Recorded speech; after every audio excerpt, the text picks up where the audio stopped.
Եվրոպական միության հետ մեր գործընկերության ռազմավարական օրակարգը իրացվում է տեսանելի տեմպերով։ Փաշինյանը հայտարարում է, 2029 թվականի ընթացքում Հայաստանը կհասնի Եվրամիության վիզաների ազատականացմանը, իսկ մինչ այդ առաջիկայում սկսելու են Եվրամիությանն անդամակցելու հայտ ներկայացնելու գործընթացը։ Սա նույնպես ծավալուն աշխատանք պահանջող գործընթաց է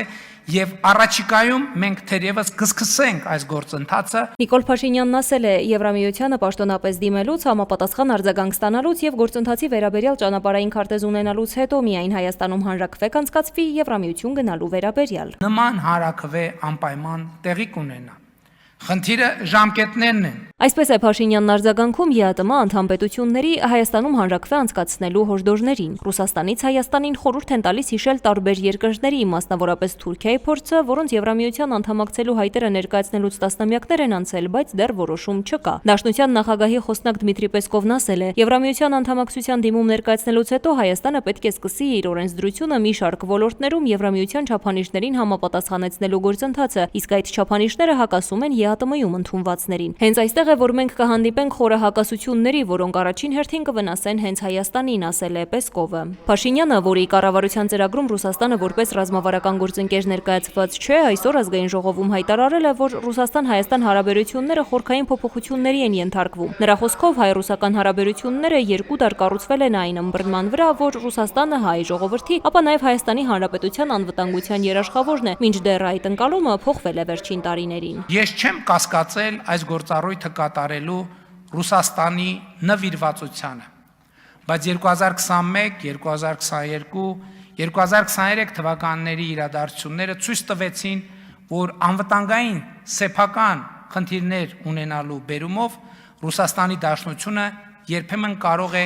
էական սահմանափակումներ ունենալ այդ դերը կատարելու համար։ Ըստ Փաշինյանի, հարաբերությունների վերափոխման հանգամանքն է, որ Ռուսաստանի մոտ մտավախություններ է առաջացրել Հայաստան-Եվրամիություն մերձեցման համատեքստում։ Ինչ վերաբերում է ՀԱՊԿ-ին, որում իր անդամությունը Հայաստանը սառեցրել է մոտ 2 տարի, Փաշինյանը հայտարարել է, աշխատանքները կառույցում չեն ակտիվացնելու։ Փաշինյանի խոսքից պարզ է դառնում, որ Հայաստանն իր նախաձեռնությամբ կառույցից դուրս չի գա, բայց դեմ չէ, որ նման որոշում կայացնեն հենց կառույցում։ Ես գիտեմ, որ ՀԱՊԿ-ում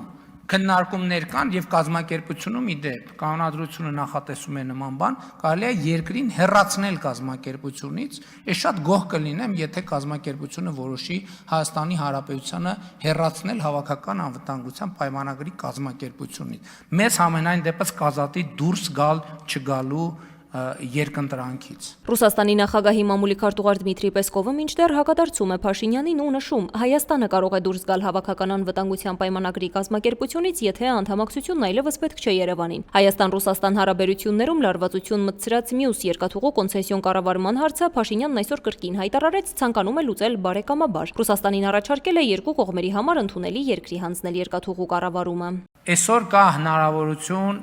մոտապես $400 միլիոն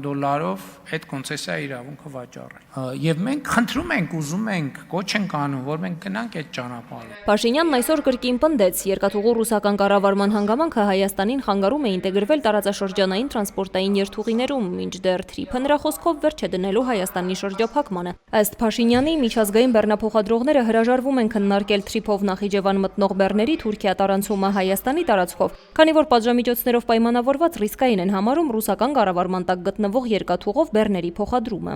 Մենք շատ մեծ հարգանք ունենք Ռուսաստանի Դաշնության շահերի նկատմամբ, բայց համաձայն եք անտրամաբանական կլինի, մենք ոչ միայն որևէ երկրի շահ ավելի բարձր դասենք,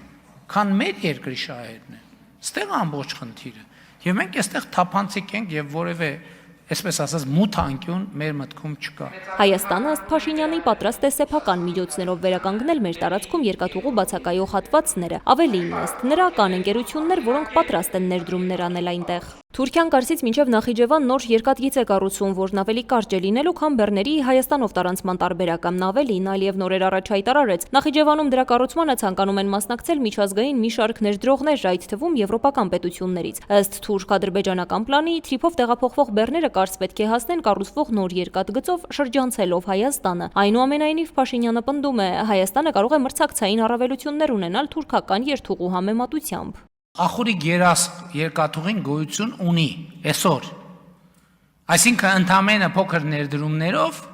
այն կարելի է օգտագործել։ Հայաստան-Ռուսաստանից կոնցեսիոն կառավարումն այլ երկրի փոխանցելու տարբերակը Մոսկվային առաջարկել է դեռ ամիսներ առաջ, սակայն մինչև հիմա Մոսկվայից հնչող հայտարարությունները վկայում են, որ դեմ են այդ տարբերակին, իսկ Փաշինյանը չի բացառում անգամ պայմանագրային պարտավորությունները խզելով երկաթուղու կառավարման իրավունքը ռուսական կողմից խլելու տարբերակը։